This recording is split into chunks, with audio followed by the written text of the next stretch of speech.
Good evening, everyone. There's even more confusion tonight in the ongoing migrant crisis. Cheektowaga supervisor told the crowd at a town board meeting tonight some asylum seekers are moving out of her town into Amherst. But there's a problem. The Amherst town supervisor tells us that's not happening. This was just part of that meeting that drew a packed house to town hall. Tara Lynch was there and is hearing from leaders in Cheektowaga and Amherst tonight. Tara.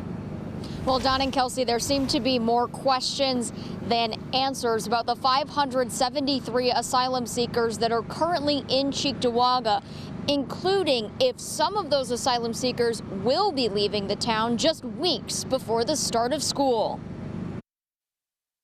We were told by Mark Poloncarz' office that the Dingens facility is going to be closed down. Those residents there will be transferred. I was told they will be transferred to another hotel in Amherst, which would be part of the Sweet Home School District.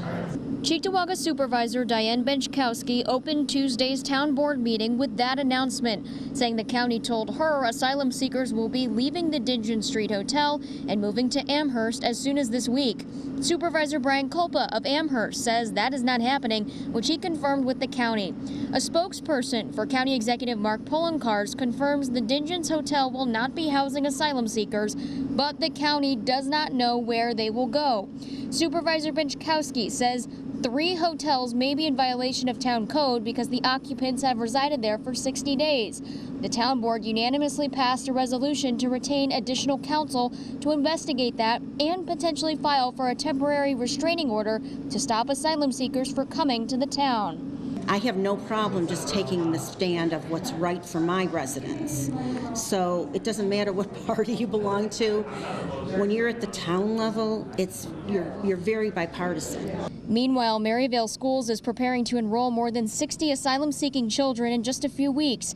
The town says it is asking its state representatives for additional funding to offset these costs. They're anticipating 67.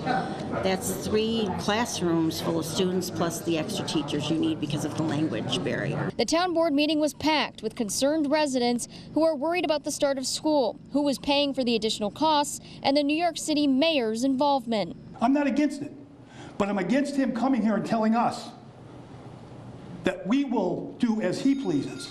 I've been to their country. I know what they're going through. That's why I have so much compassion, because I've been there. I do know that Superintendent D'Angelo had to submit his budget July 1st. We already have 2 ENL teachers.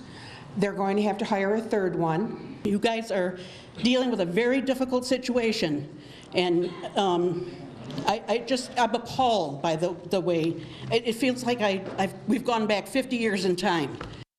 The town is now considering legal action to stop more asylum seekers from coming to the town. Meanwhile, many residents are turning their eyes to the start of the school year and if New York State will provide additional funding to the Maryvale School District. For now, reporting live in Cheektowaga, Tara Lynch, News 4.